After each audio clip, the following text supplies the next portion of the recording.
Right. ఇక ఇవాళ budget ఉండబోతుంది మనకి 3 రెట్ల వేగంతో మూడో టర్మ్లో అభివృద్ధి దిశగా ప్రపంచంలో మూడో ఆర్థిక శక్తిగా భారత్ సామాజిక ఆర్థిక రాజకీయ సుస్థిరతతో ఆదర్శం. వికసిత భారత్ నిర్మాణమే ప్రభుత్వ లక్ష్యం. బడ్జెట్లో రైతులు, మహిళలు, పేదలు, యువతకు ప్రాధాన్యం. స్వయం సమృద్ధి, స్వావలంబన దిశగా దేశం పురోగతి. 370 ఆర్టికల్ రద్దుతో కాశ్మీర్లో ప్రశాంత పరిస్థితులు. 25 కోట్ల మందిని దారిద్ర్యం నుంచి బయటికి తీసుకొచ్చాం. 3 కోట్ల మంది పేదలకు ఇల్లు నిర్మించబోతున్నాం. కృత్రిమ మేధ రంగంలో భారత్ ఏఐ మిషన్. ప్రయాగ్రాజ్ తొక్కిసలాట ఘటన విచారకరం. పార్లమెంట్ ఉభయ సభలను ఉద్దేశించి రాష్ట్రపతి ముర్ము ప్రసంగం చేశారు. రాష్ట్రపతి ముర్ము ప్రసంగం చేసిన తర్వాత సోనియా గాంధీ మాట్లాడిన కొన్ని వ్యాఖ్యలు నిన్న అక్కడ తీవ్ర దుమారం రేపాయి దేశవ్యాప్తంగా. రాష్ట్రపతి ప్రసంగంపై రచ్చరచ్చ. రాష్ట్రపతి మాట్లాడలేక అలసిపోయిందన్న సోనియా, ప్రసంగం బోరింగ్గా ఉందన్న రాహుల్ గాంధీ. ద్రౌపది ముర్ము స్పీచ్పై రాహుల్, సోనియా విమర్శలు. కాంగ్రెస్ అగ్రనేతల మాటలను ఖండించిన రాష్ట్రపతి భవన్. గిరిజన రాష్ట్రపతిని సోనియా అవమానించారు. సోనియా వ్యాఖ్యలపై బీజేపీ ఎంపీ నేతల మండిపాటు. ఎస్సీ ఎస్టీలు అంటే కాంగ్రెస్ గౌరవం లేదని నడ్డా. ఒకసారి చూద్దాం ఈ వార్త.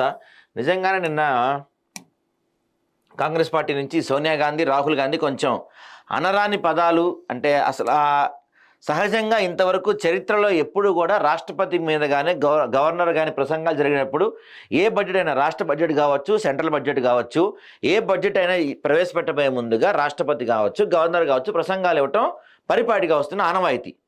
దాని గురించి ఇలాంటి అసందర్భమైన ఇలాంటి వ్యాఖ్యలు చేయటం నిజంగా ఖండించదగ్గ విషయం అండి. చాలామంది దీన్ని సపోర్ట్ చేయొచ్చు, కానీ ఇది మాత్రం చాలా తప్పు విషయం. నేను సోనియా గాంధీ గారు చేసింది కావచ్చు, రాహుల్ గాంధీ గారు చేసింది కావచ్చు.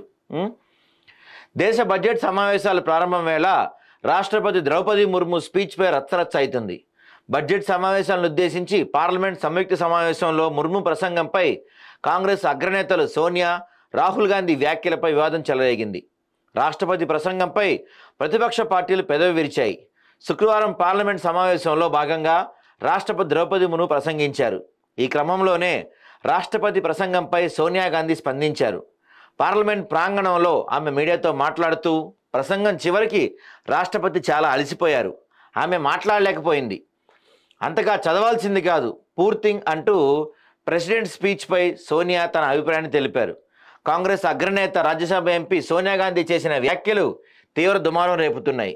సోనియా గాంధీ కామెంట్స్పై రాష్ట్రపతి కార్యాలయం స్పందించింది. సోనియా వ్యాఖ్యలకు ధీటుగా అదే రేంజ్లో సెటరికల్గా రాష్ట్రపతి కార్యాలయం కౌంటర్ ఇచ్చింది. రాష్ట్రపతి ద్రౌపది ముర్ము పార్లమెంట్లో చేసిన ప్రసంగంపై సోనియా గాంధీ వ్యాఖ్యలు దురదృష్టకరం. ఆమె వ్యాఖ్యలు పూర్తిగా ఖండించదగినవి. రాష్ట్రపతి ప్రసంగంపై సోనియా గాంధీది పూర్ టేస్ట్, అంటే పేలవమైన అభిరుచి అంటూ రాష్ట్రపతి కార్యాలయం కౌంటర్ ఇచ్చింది. సోనియా కామెంట్స్ ఏకంగా రాష్ట్రపతి ఆఫీస్ రియాక్ట్ కావటం దేశ రాజకీయాల్లో చర్చనీయాంశంగా మారింది. నిజంగా ఒక రాష్ట్రపతి గురించి ఇలాంటి వ్యాఖ్యలు చేయకుండా ఉండాల్సింది. మరి ఎందుకు చేయాల్సి వచ్చిందో ఆమె అలాంటి వ్యాఖ్యలు, దీనిపైన రాష్ట్ర వ్యాప్తంగా చర్చ జరుగుతుంది. అలాంటి వ్యాఖ్యలు నిజంగా తప్పు. ఎందుకంటే రాజ్యాంగపరంగా మనం ఏ విధంగా చూసుకున్నా దేశంలో మొదటి వ్యక్తి రాష్ట్రపతి. రాష్ట్రపతి రాజ్యాంగం గురించి, రాష్ట్రపతి పార్లమెంట్లో జరిగిన ప్రసంగాల గురించి మాట్లాడుతున్నప్పుడు, ఆ ప్రసంగాలకు సంబంధించి స్పీచ్ ఇచ్చినప్పుడు నిరసన వ్యక్తం చేయడం ఇంతవరకు మనం చరిత్రలో చూసాం, కానీ ఇలాంటి వ్యాఖ్యలు చేయటం మాత్రం చరిత్రలో ఇదే మొదటిసారి. మరి సోనియా గాంధీ గారికి వయసు మీద పడి చేశారో, మరి ఏ సందర్భం లాంటి వ్యాఖ్యలు చేయాల్సి వచ్చిందో ఆమెకే తెలవాలి.